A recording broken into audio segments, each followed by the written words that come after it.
Cass County. Trump's at 66%. 4 years ago, he's at 63. So again, the story of Trump overperforming in those rural counties, we're seeing it as well in Michigan. Still, a lot of the vote is out, though. Look, we still need half the vote to come in. A lot of that's going to be Detroit, as we know. I'm going to look at Saginaw. This is a battleground county. This is where she toured that semiconductor plant. We don't see much there. There's only 1% of the vote, and I don't want to draw anything from there. We're going to check Kalamazoo. She appeared here with Michelle Obama. It was the Harrison Michelle Obama appearance. Only 13% of the vote in, and she's slightly underperforming. Guys, a lot of the vote is still out in Michigan, but the trend lines we've been seeing in the other states, we're sort of seeing in Michigan as well.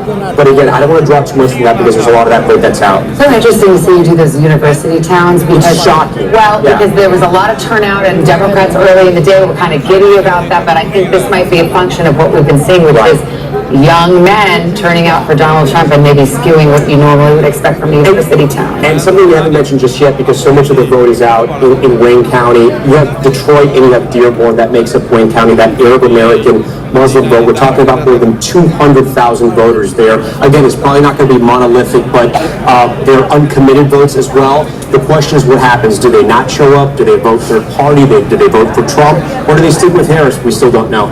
Okay, Tom, hang tight there. We're going to go right to Detroit, actually. This is Jesse Kirsch on duty there. Hey, Jesse. Hey, Savannah, I know we're wondering when we're going to have those votes from Wayne County, specifically Detroit, where I am right now, as Tom was just mentioning. Here's what we know from officials.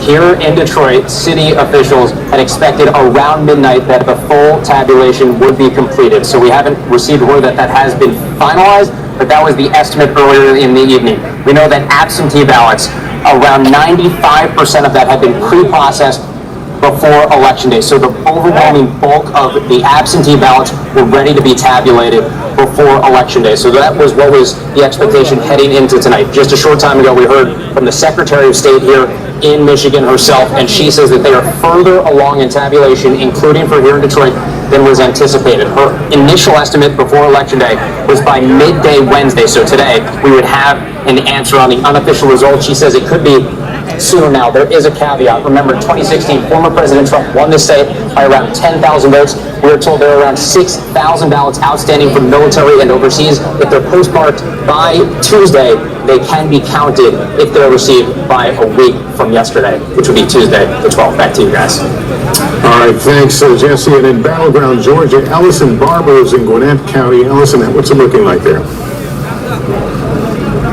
Hey, Lester, it's starting to get a lot quieter in this tabulation center, and that's because for the most part they're almost done here. We're told by election officials in this county there is one precinct that is still out of the 156. 155 have been counted. They're still counting one final precinct and a few absentee ballots, but voter turnout here has surpassed what we saw in 2020. That's something both Democrats and Republicans were hoping for. But what Republicans were hoping for specifically was that Trump could maybe get a couple percentage points above the 40% that he had in this state back in 2020, and that it would be enough to chip into Harris's margins and the Democrats' margins here and then carry the state.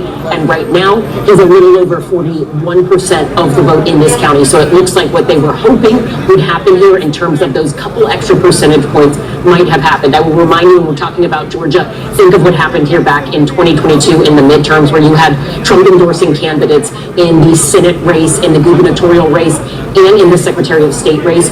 All of the candidates he backed lost that election cycle. The state essentially seemed to be rebuking Donald Trump. Tonight, Lester, it seems like we're seeing a very different Georgia than what we saw in 2022. Lester. All right, Ellison, thank you. All right, let's go out west. Reno, Nevada. Steve Patterson is there in Washoe County. Tell us what you're seeing there.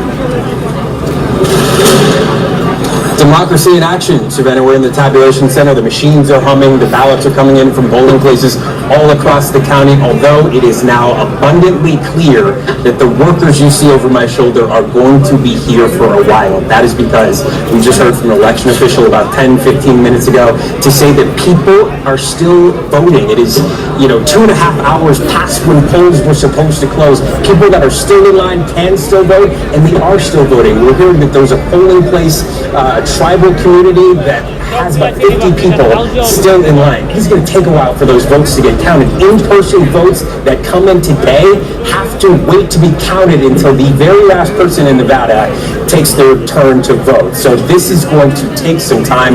We also understand there was a University of Nevada, Reno, that took a while. There were about 50 people that still had to vote after polls closed there. That is because we're hearing same-day registrations were spiking at college campuses. College students realized, you know what, I think I am going to vote. And so they signed up to vote on the same day, clogged the system a little bit. None of this is to say that this is any indication that there's anything wrong, any indication of fraud. It just means that the system is taking a while, and as we often report in the Silver State, it may take a minute before we get totals here. That's it. All right, Steve, thanks very much. NBC News senior legal correspondent Laura Jarrett joins us now.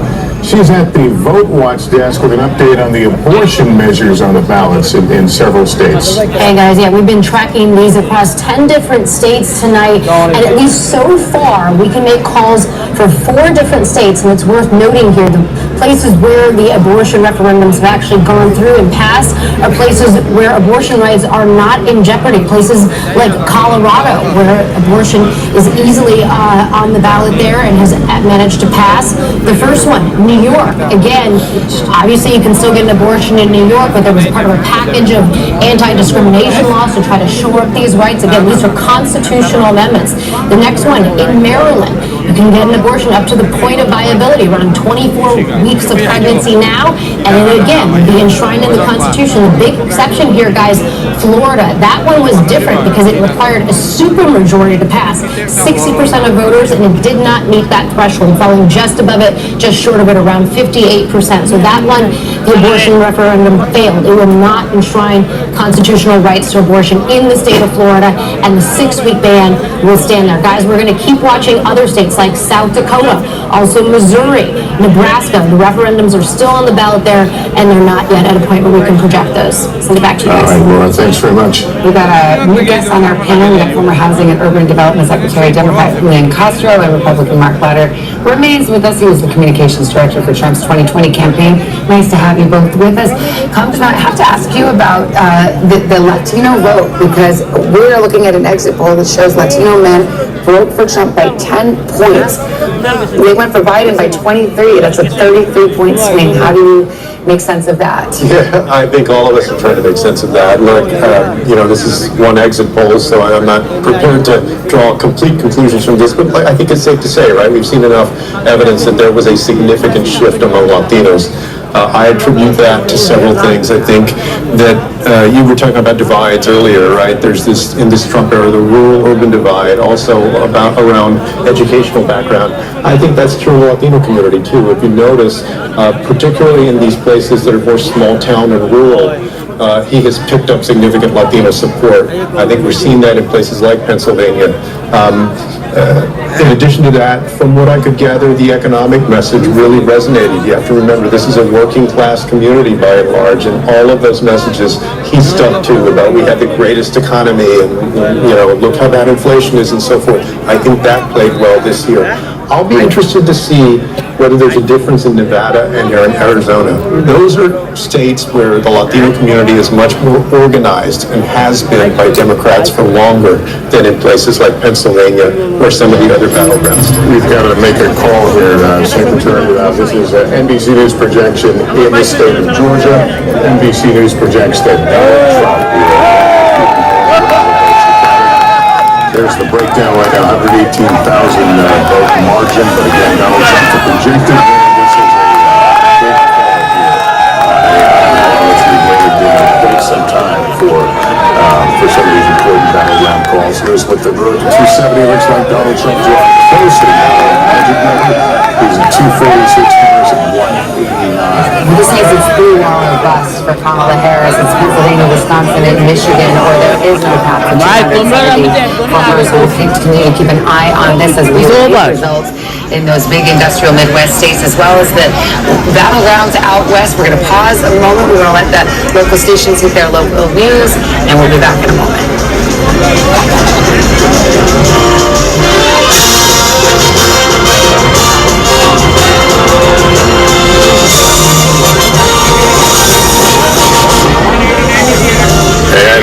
welcome back. That news is sinking in that Georgia will go into the Donald Trump column here tonight. Certainly a major piece on and putting Donald Trump even closer to that Magic 2 cents. Just looking over at Tom, who's doing the back of the envelope math here. So show us our math. Here. I just want to make this very simple for us here and also our viewers at home.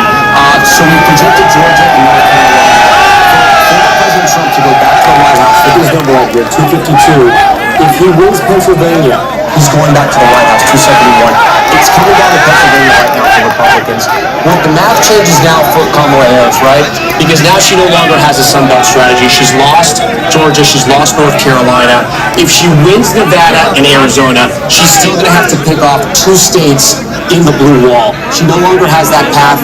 Listen, if she wins the entire blue wall, yes, she'll go back to the White House. That is still an option for her. Listen, Wisconsin, Michigan, and Pennsylvania. She has to win all 3. But it looks like this is the entire game for her right now, guys. By losing North Carolina, losing Georgia, things have just gotten much easier for former President Trump. We're going to be watching Pennsylvania more than ever before right now because those 19 electoral votes will put him over the top if we project that state for him. Guys? All right, Tom, thanks very much. So we'll turn to Secretary Castro here. Your thoughts on, at this point, where we are and where this is going to go? It feels like 2016. Honestly, it feels like 2016. And just the path becoming smaller and smaller. There's still votes to be counted, and we saw a lot of enthusiasm today. And so it's possible that you have significant election day voting that could change this. But what I noticed is just in county after county in Pennsylvania that he's been overperforming and that she's been underperforming when Biden and Trump did it in 2020. And that's, for Democrats has to be worrisome. What do you attribute that to? It's early. I mean, but when you look at that, you can't say in part in Pennsylvania they did. And they have this real organization, most countless thing. What do you think was the difference maker? I think she was put in a very difficult position by President Biden. I hate to interrupt you, sir, but we have a call in the U.S. Senate that will change the balance of power in the U.S. Senate.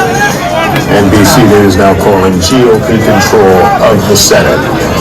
This with the victory of Deb Fischer, the incumbent in Nebraska, who was given quite the run for her money from there, Dan Osborne, who said he wouldn't have this on either side, but it went down to the wire, but in the end, the Nebraska Senate goes back to the Republicans, and that gives a leg up to Republicans and the gains they need to take control of the Senate. They should have won it based on how the map looks, and obviously we are now projecting that they have it. We've got that Nebraska pickup. Montana is still hanging out there. I'm also looking at some of these other races that are very, very close where there are Democratic incumbents in the Senate. So this is significant, obviously, for the balance of power in Congress and for whoever ends up in the White House, especially if it is former President Trump. A lot of eyes are going to be on what the House does, where the House goes here, with that landscape looking very different, of course. Those political races. Why don't we ask Ryan Nobles, our colleague who is here somewhere? He covers it. Don't do covers capital. Right, what we know now is the Republicans have control of the Senate. What we don't know is the margin. Very vulnerable Democratic seat out west in Montana. We wait for Michigan. We wait for Wisconsin. What are you hearing? Yes, Savannah, I think of all the outcomes that happened here tonight, this is probably the least surprising. Republicans are very confident about their chances of winning back the Senate, just given the map. There were 10 competitive Senate races across the country. 8 of them were held by incumbent Democrats, and the places where they were battling out these races were in places where the elections were expected to be very competitive, and we see that playing out here in a big way tonight. I do think perhaps the most interesting dynamic that's now playing out at this hour is that where Senate Republicans were confident of winning the majority, but they were very much talking to us about the idea of 50 plus 1. They just wanted 51 seats to make sure that they would have the Senate majority leader, that they could control the legislation that came on and off the Senate floor. They're now talking about perhaps significant margins. They are now looking at that blue wall the same way that we are looking at the blue wall in terms of the race for president and seeing real opportunities for pickups in places like Wisconsin, in places like Michigan, in places like Pennsylvania. These were areas where Democrats were hopeful because they had strong incumbents there, or they had strong challengers, people running in open seats like in Michigan, who they thought they'd be able to run ahead of Kamala Harris even if the race was close at the presidential level.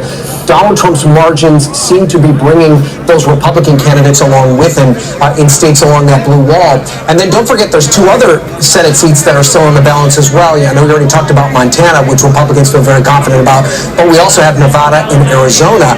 Arizona Republicans were not that bullish on. They did not have high hopes for Carrie Lake, the candidate there. The scenario in which they thought Carrie Lake could win is the scenario that we see playing out right now, and that was a big Donald Trump victory that would bring her across the finish line. So there's no doubt that there are a lot of very happy people in the Senate Republican caucus, and this is going to be a very different looking Senate Republican caucus, one that might look a lot more like the House Republican caucus that we've covered over the past couple of election cycles. So there's no doubt that there's going to be a lot of change in Washington as a result of what we see playing out here. Yeah, different leadership too. Senator McConnell stepping aside there. Let's go to Kelly O'Donnell, who's also there, certainly is a veteran of the Hill. We await who will control the House of Representatives, and we may be waiting for weeks for that one. But Kelly, what's your takeaway here? Well, certainly if the Senate Republicans have this way of reshaping themselves, and it is without Mitch McConnell, who's decided he's not going to be in leadership. And so it will be more in the form of Donald Trump. And if Donald Trump becomes president again, then you have that kind of partnership where he will have more of an opportunity to drive the agenda. Now, if the House goes to the Democrats, then they have the counterweight, and they have the power of subpoena and the power to be an agitation to a Donald Trump if he returns to the White House. For Republicans, as Ryan mentioned and as we've talked about tonight, the expectation was that this was likely because there's a third of the Senate that is up every 2 years, 34 seats this time, and it was favorable territory for Republicans.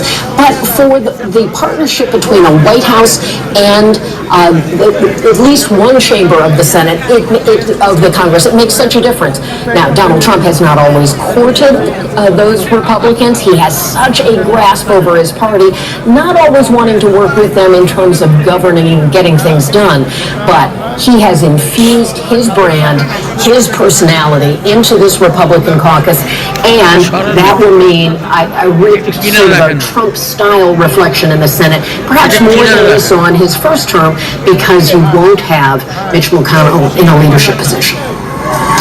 We want to go to Harris headquarters, Cedric Richmond, who is, of course, the head of the DNC, about to address the crowd there. Let's listen in.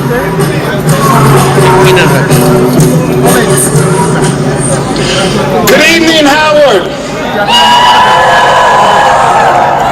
Good evening to you. I want to say good evening to all of the Harris campaign, the campaign family. Thank you for all that you have done. Thank you for being here. Thank you for believing in the promise of America. We still have votes to count. We still have states that have not been called yet. We will continue overnight to fight to make sure that every vote is counted, that every voice has spoken. So you won't hear from the Vice President tonight, but you will hear from her tomorrow. She will be back here tomorrow to address not only the HU family, not only to address her supporters, but to address the nation.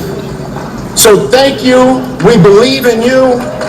May God bless you. May God keep you. And go HU and go Harris. Thank you all.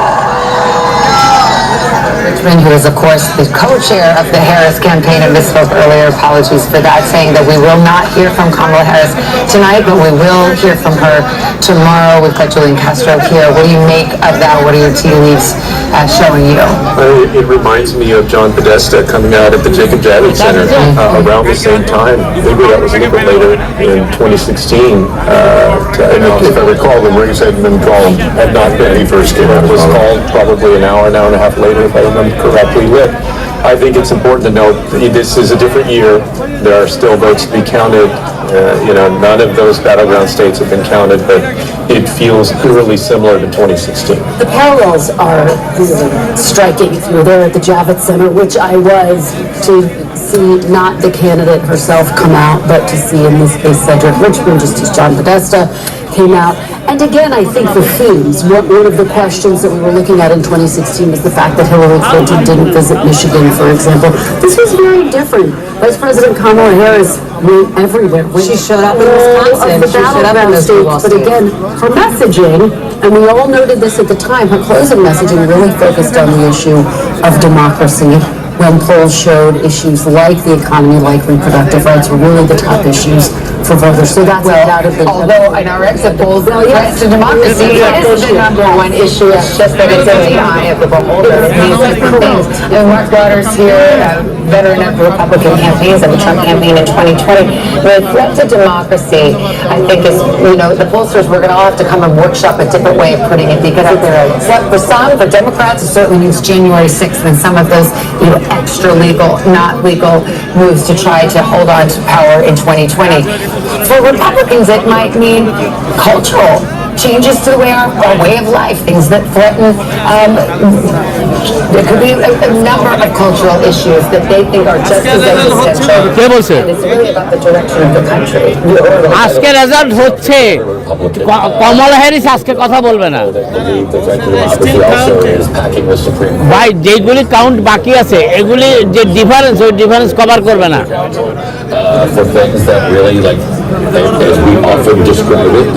ও ওদেরকে সান্ত্বনা দিতেছে, আর কিছু না। আমরা হইল গিয়া যেই জিতুক, আমি এইখানে পলিটিক্স সাথে জড়িত না, যে আমরা বাংলাদেশের সাথে অধিবাসীর সাথে কাজ করবো। আপনার কি মনে হচ্ছে শাহনওয়াজ ভাই? এখনো টু আর্লি, এখনো বোঝা যাচ্ছে না কি অবস্থা দাঁড়াবে। অনেকগুলো স্টেট রয়ে গেছে, তবে এখনো পর্যন্ত দেখা যাচ্ছে যে আমাদের ডোনাল্ড ট্রাম্প ইলেকটোরাল ভোটে অনেক এগিয়ে আছে। তবে শেষ পর্যন্ত রেজাল্ট আমরা কালকে বলতে পারবো কিনা। যেহেতু আমি আমেরিকান পলিটিক্সের সাথে জড়িত না, যিনি আসুক বাংলাদেশের সাথে এবং প্রবাসী বাংলাদেশের সাথে যিনি কাজ করবেন, তাদের সাথে আমরা আছি। ঠিক আছে না? On the left, the Harris campaign headquarters for the night as people are packing up and leaving. Told they will not see the candidate tonight as they process some unhelpful trends for them. On the right side, এখন পর্যন্ত যা result পাওয়া গেছে তাতে আপনার প্রতিক্রিয়া কি? Tonight, where we can see dancing and celebration. Again, the race has not been Democratic Party as the candidate. Everyone is watching some interesting trend lines. Pointing in that direction. New York আমাদের base, এখানেও Democratic party আমরা জিতেছি, আর যাদেরকে সমর্থন দিয়েছে আমাদের তারাও সবাই জিতেছে। আর প্রেসিডেন্সিয়াল ইলেকশন আমেরিকার যেহেতু নীতিগত বিষয়, এটার ব্যাপারে ওখানে কেবলমাত্র পপুলার ভোট ডিসিশন নেয়। পপুলার ভোট ছাড়াও ইলেকট্রাল এবং এরপরে কর্পোরেটদের কিছু ডিল থাকে, ওই ডিলের ব্যাপারে যে সিদ্ধান্ত হবে তাকেই ঘোষণা দেওয়া হবে। Thank you. বলেন এবার কি আসে মত, বলে ইলেকশন সম্পর্কে বলেন। আমি তো আগে থেকেই বলছি এবার ডোনাল্ড ট্রাম্প কেন পাস করবে, কারণ আপনারা জানেন যে এবার যে ইসরায়েল কর্তৃক যে গণহত্যা, সেটা একটা ইস্যু ছিল, এবং এই ইস্যুর কারণে মুসলিম ভোট ম্যাটার হিসেবে আমরা ঘোষণা দিয়েছি মুসলিম ভোট ম্যাটার।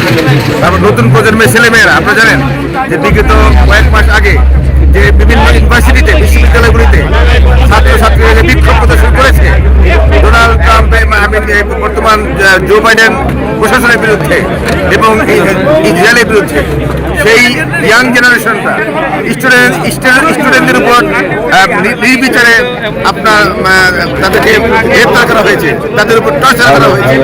সবকিছু মিলে এবারের নির্বাচন যেহেতু সাতটি সুইং স্টেট কন্ট্রোল করে কে হবেন পরবর্তী প্রেসিডেন্ট, এই সাতটা সুইং স্টেট এবার গ্রিন থেকে রেডে চলে গিয়েছে, এবং এই এই এই আশাটাই আমরা করছিলাম এবং তারই প্রতিফলন এবার ঘটল। Thank you.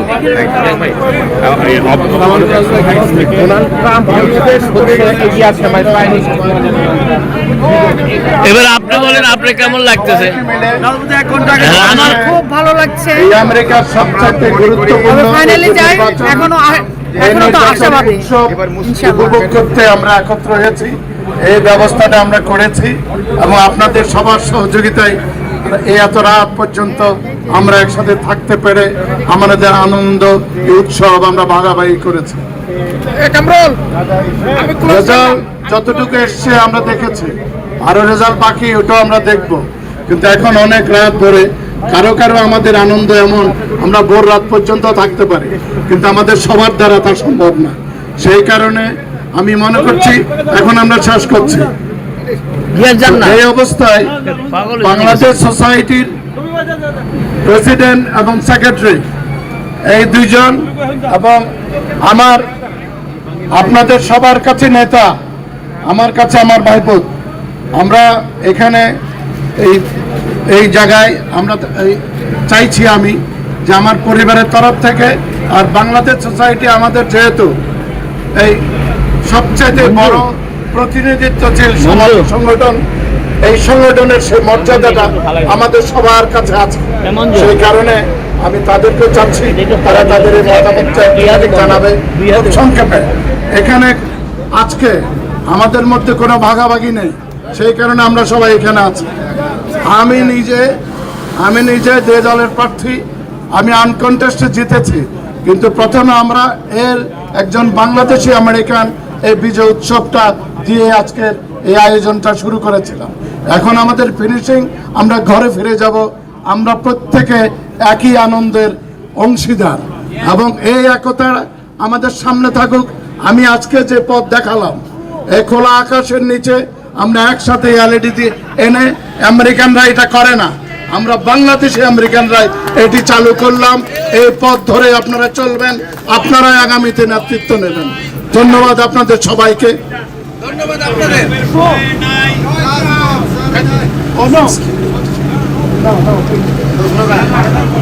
আমরা ধন্যবাদ জানাচ্ছি আজকের এই সুন্দর আয়োজনের যিনি রূপকার, যিনি এক ভবিষ্যতে আমাদের মেইন স্ট্রিমের, যিনি আমাদের একটা পথ দেখিয়ে দিলেন কিভাবে নির্বাচন উপভোগ করতে হয়। আমরা চাই সবাই আমাদের ডক্টর আবু জাফর মাহমুদ মুক্তিযোদ্ধা, বীর মুক্তিযোদ্ধা মাহমুদ ভাইকে আমরা সকলের পক্ষ থেকে কৃতজ্ঞতা জানাচ্ছি, ধন্যবাদ জানাচ্ছি এবং আমরা চাই সবাই তাকে হাততালির মাধ্যমে একটা অভিনন্দন জানানোর জন্য। সম্মানিত বাংলাদেশি ভাই, প্রবাসী ভাই ও বোনেরা, আপনারা আজকে দেখতে পাচ্ছেন লাল কার্পেটে আমরা দাঁড়িয়েছি, যেটা আমাদের বিগত কোনো সময় এই ধরনের ঘটনা ঘটেনি। এলইডি স্ক্রিনে আমরা দেখতে পাচ্ছি আজকের এই নির্বাচন, জেনারেল ইলেকশন, যেটা সাধারণত আমরা কখনোই দেখিনি, আজ সেটা উপভোগ করলাম। আমরা ধন্যবাদ জানাই যারা এই পরিবারের সাথে, ডক্টর আবু জাফর মাহমুদ ভাইয়ের সাথে যারা জড়িত, যারা এই আয়োজনের সাথে ছিলেন। বিশেষ করে আমরা বাংলাদেশ সোসাইটিতে আপনারা জানেন গত রোববার যে নির্বাচন হয়েছিল, সেই নির্বাচনে আপনারা যেভাবে আমাদেরকে ভোট দিয়ে জয়যুক্ত করেছেন, আমরা চাই জাফর ভাই আজকে আমাদের আনকন্টেস্টে যিনি এই মেইন স্ট্রিমে জয়লাভ করেছেন, তার জন্য বাংলাদেশ সোসাইটির পক্ষ থেকে প্রথমে বড় ধরনের একটি অভিনন্দন জানাচ্ছি। It is a big winning for our community, our Bangladeshi community. So we are so proud of him. আমি আরেকটি কথা বলতে চাই, সেটা হচ্ছে যে আমরা যেমন, আপনারা যেমন খুব স্বতঃস্ফূর্তভাবে বাংলাদেশ সোসাইটি নির্বাচনে আপনারা অংশগ্রহণ করেছেন এবং একটা ল্যান্ডস্লাইড বিজয় দিয়েছেন সেলিম আলী পরিষদকে, আমরা চাই আমাদের নতুন প্রজন্ম এবং বর্তমান প্রজন্ম যারা মেইন স্ট্রিমে কাজ করতে চাচ্ছেন তারা এগিয়ে আসুন। জাফর ভাই আছে, গিয়াস ভাই আছে, আমরা বাংলাদেশ সোসাইটি আপনাদেরকে স্পন্সর করব, আপনাদের পাশে থাকবো, আপনারা আর পিছিয়ে থাকবেন না। আমাদের স্লোগান মূল ধারায় আমরা যাব। জাফর ভাই যেমন এগিয়ে আসছে, বিগত সময় যারা এগিয়ে ছিল তাদেরকে সাথে নিয়ে এমন নতুন প্রজন্মকে আমরা মূল ধারার সাথে সেতু বন্ধনের সাথে আমরা কাজ করব, এই প্রত্যাশা করছি। এবং আমরা সর্বশেষ একটা কথা, যেই জিত আমরা চাই প্রবাসীরা এখানে শান্তি এবং শান্তি শৃঙ্খলা বজায় রাখবে, দেশ এবং দশের জন্য আমরা কাজ করব। আমরা সব বাংলাদেশিরা এক, অভিন্ন, এই কথা ব্যক্ত করে আমার বক্তব্য এখানে শেষ করছি। সবাই ভালো থাকুন, শুভরাত্রি। বাংলাদেশ সোসাইটির নবনির্বাচিত প্রেসিডেন্ট সেলিম। ধন্যবাদ জাফর ভাই। আপনার এই সুন্দর আয়োজনের জন্য আপনার কাছে কৃতজ্ঞতা প্রকাশ করছি। আমি বিশ্বাস করি, আমি যেহেতু আমেরিকার কোনো পলিটিক্সের সাথে জড়িত নয়, সেই জন্য আমি বিশ্বাস করি যিনি আমাদের প্রিয় দেশ বাংলাদেশের সাথে এবং এই প্রবাসের অভিবাসীদের সাথে কাজ করে যাবেন, আমরা অঙ্গাঙ্গিভাবে তাদের সাথে আমরা যুক্ত হব এবং তাদেরকে সাপোর্ট করে যাব। আমার বক্তব্য দীর্ঘায়িত করছি না, আপনারা সবাই ভালো থাকুন, সুস্থ থাকুন, আল্লাহ হাফেজ। Republican Giyas Ahmed. Thank you Jafar ভাই। আমি প্রথমে ধন্যবাদ জানাই জাফর ভাইকে, ডক্টর জাফর মাহমুদ, মুক্তিযোদ্ধা, জাতির শ্রেষ্ঠ সন্তান। আজকে তিনি যে আয়োজন করেছেন আমাদের যে মেইন স্ট্রিমে উদ্বুদ্ধ করবার জন্য যে আয়োজনটা হয়েছে, এটা আমি সেই জন্য সাধুবাদ জানাই। আপনারা জানেন আমরা রিপাবলিকান অথবা ডেমোক্রেট অথবা green party, it doesn't matter, আমাদেরকে অংশগ্রহণ করতে হবে আমেরিকার রাজনীতির সাথে। আমাদের অংশগ্রহণ করাটাই হলো আমাদের বিজয়। অতএব সেই কারণে সবাই যে ডেমোক্রেটিক পার্টি করবে সেটাও নয়, আবার সবাই যে রিপাবলিকান পার্টি করবে সেটাও নয়। আপনারা জানেন এই দেশের জুইশ কমিউনিটি রিপাবলিকান পার্টিও করে, আবার ডেমোক্রেটিক পার্টি করে। অথবা আমাদের যে পার্টি করে এটা কেন, আমাদের এক থাকতে হবে। আমাদের যে মেন যে আমাদের স্বার্থ, আমাদের যে স্বার্থগুলি সেটা আমাদের আদায় করার জন্য আমাদের একযোগে কাজ করতে হবে। সেই কারণে আমি আমার ধন্যবাদ জানাই। আমাদের নতুন প্রজন্মের ছেলে মেয়েদেরকে এই রাজনীতির সাথে অংশগ্রহণ করতে হবে, তাদেরকে উৎসাহিত করতে হবে। এবারে আমরা প্রমাণ করেছি যে মুসলিম ভোট ম্যাটার্স, মুসলিম ভোট ম্যাটার্স, এই কথাটা বলতে হবে। শুধু জুইশ ভোট ম্যাটার্স নয়, শুধু ব্ল্যাক ভোট ম্যাটার্স নয়, শুধু হিসপ্যানিক ভোট ম্যাটার্স নয়। তো আমরা যদি আমরা মুসলিম ভোট ম্যাটার্সকে প্রতিষ্ঠিত করতে পারি, তাহলে আমরা কিন্তু এই দেশে আমাদের অনেক অর্জন আমরা আদায় করতে পারবো। ধন্যবাদ আমার জাফর ভাইকে ধন্যবাদ, তিনি উইন করেছেন। আমরা আজকে জাফর ভাইকে করতালির মাধ্যমে,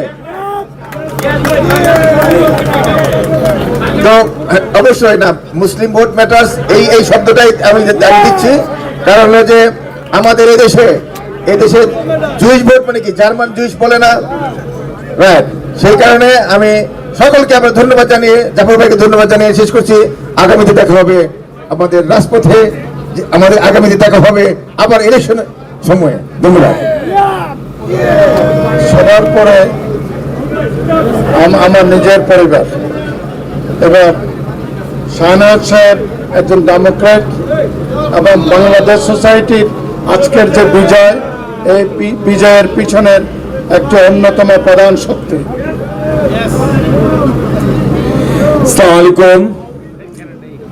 আমরা আজকে নির্বাচনের ফলাফল দেখলাম, সম্পূর্ণ ফলাফল শেষ হয়নি। ফলাফল আমরা কালকে পর্যন্ত অপেক্ষা করতে হবে সম্পূর্ণ ফলাফল পাওয়ার জন্য। এই নির্বাচনে জয় পরাজয় থাকবেই, যেই জয় হোক আর যেই পরাজয় হোক, যেই জয় হবে সেই আমাদের রাষ্ট্রপ্রধান। আমরা তাকে সম্মান করব, তার সাথে আমরা কাজ করব, তাদের সাথে সমর্থন করে যাব। আমরা চাই আমরা বাংলাদেশিরা, আমরা যারা আছি, আমরা যেন ভ্রাতৃত্ব সহকারে ঐক্যবদ্ধভাবে কাজ করে যেতে পারি। এটাই আপনাদের কাছে আমাদের চাওয়া। আমরা সবাই একসাথে কাজ করব, ইনশাআল্লাহ আপনারা সবাই আমাদের সাথে থাকবেন। শুভরাত্রি।